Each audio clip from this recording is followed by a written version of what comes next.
سلام سامعین، پیش خدمت ہے آپ کے اپنے channel Elia reads and review پر حمید فریدی سیریز کی یہ ناول رائفل کا نغمہ 12th پارٹ۔ او نیلم کی بچی! آخر حمید دانت پیس کر دہاڑا۔ غلط، بابا کی بچی!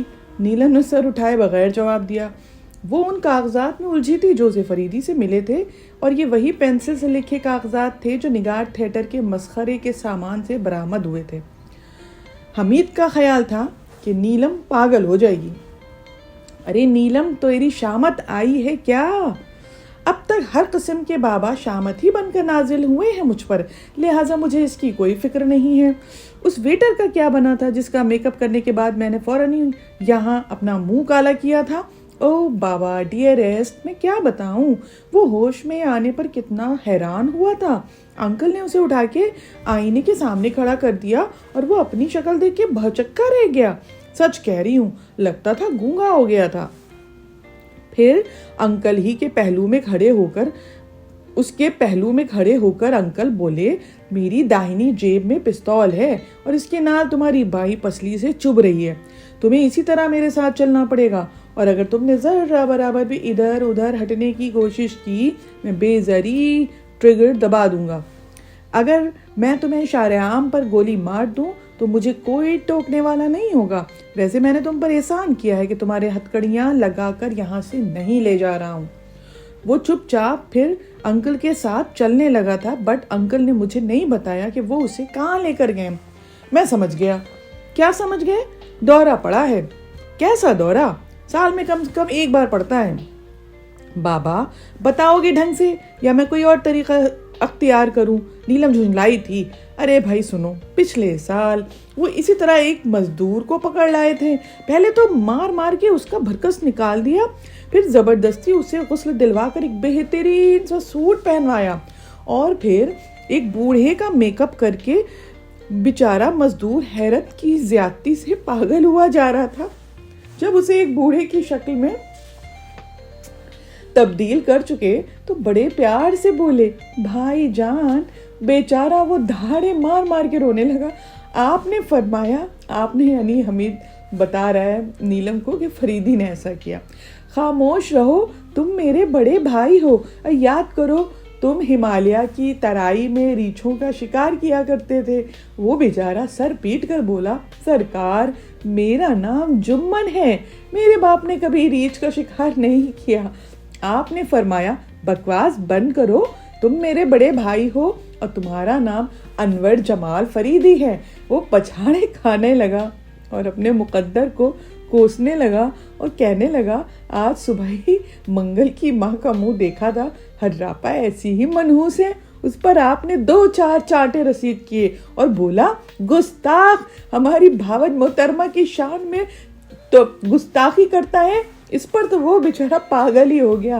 پہلے تو کچھ دیر تک حلق پھاڑ پھاڑ کے دہاڑتا رہا، پھر بے ہوش ہو کے گر پڑا۔ تم جھوٹے ہو بابا، نیلم ہنس رہی تھی۔ انکل کے منہ سے ایسی باتیں تو ہو ہی نہیں سکتی ہیں۔ ارے میں پھانسی کے تختے پر بھی سچی بات کہہ سکتا ہوں۔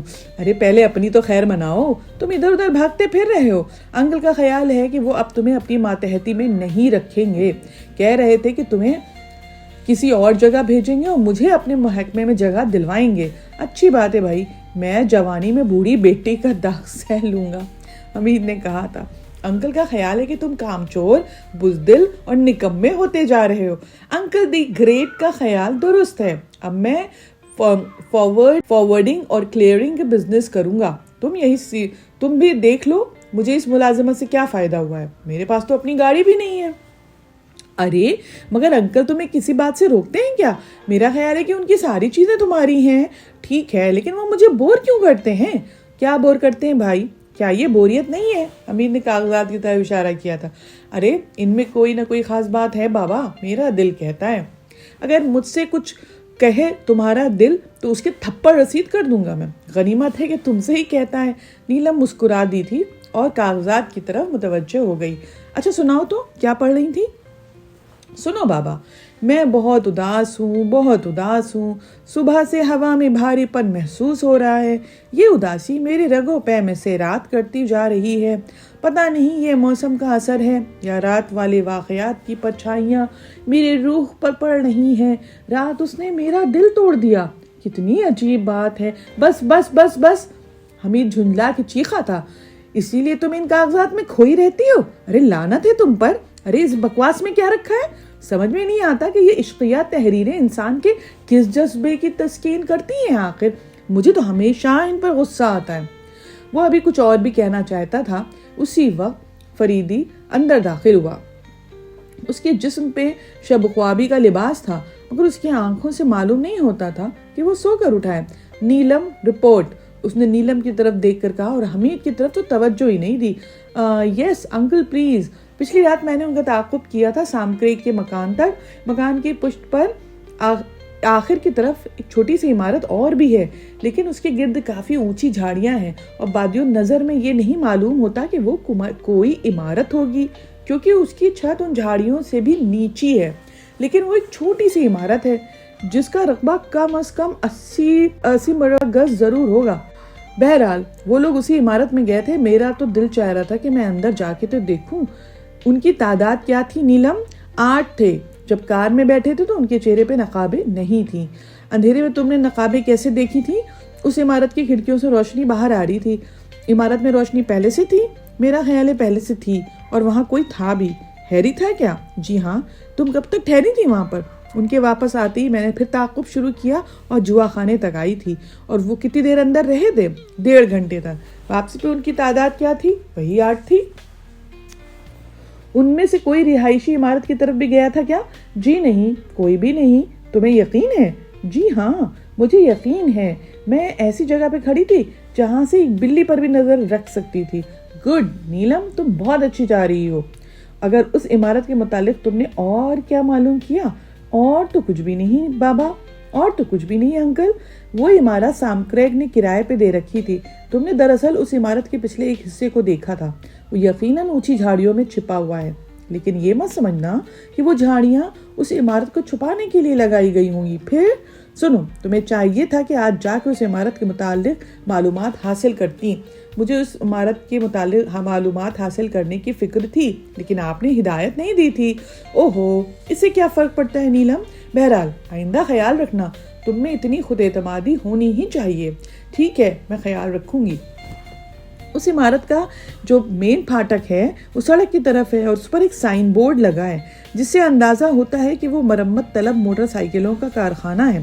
اوہ، لیکن وہاں چند ایسے لوگ نقاب پوش تھے جو عقبی دروازے سے داخل ہوئے ہیں۔ ہاں، بس آج رات کو آخری کھیل رہے گا بیبی، تیار رہنا، فریدی نے کہا، اور حمید کی طرف دیکھے بغیر کمرے سے چلا گیا۔ کیوں بابا، انکل تم سے ناراض ہیں کیا؟ ہاں، ناراضی ہوں گے تو کیا میں ان کا کچھ بگاڑ لوں گا؟ تم اس فکر میں نہ پڑو بیبی۔ میرا خیال ہے کہ ہٹاؤ، کہو نا، کیا کہنا چاہتے ہو بابا؟ کچھ بھی نہیں، میں یہ کہہ رہا تھا کہ آخری جو کھیل ہے نا وہ دلچسپ ہوگا۔ کیا مطلب ہے؟ آخری کھیل کا مطلب یہ ہے کہ 2-4 لاشیں گریں گی اور فادر ہارڈسٹون کی پیاس بجھ جائے گی۔ یہ حضرت مجھے نظر انداز کرنے کی کوشش کر رہے ہیں۔ ٹھیک ہے، دیکھوں گا۔ تم بھی غصے میں معلوم ہوتے ہو۔ ارے یہی تو مصیبت ہے، مجھے غصہ ہی نہیں آتا، ورنہ پیٹ میں چھرا مار کے آتے باہر نکال لوں۔ نیلم ہنسنے لگی تھی اور کچھ دیر بعد حمید باہر نکل گیا تھا۔ اس انتہائی دلچسپ داستان کو ہم یہیں روکتے ہوئے آپ سے گزارش کرتے ہیں کہ اگر آپ نے چینل سبسکرائب نہیں کیا ہے تو کر لیجئے، اور مجھے پتہ ہے آپ کر چکے ہیں، لیکن اگر کر چکے ہیں تو ہر آلٹرنیٹ ڈیز پر آ کر چیک بھی کر لیا کیجئے۔ شکریہ۔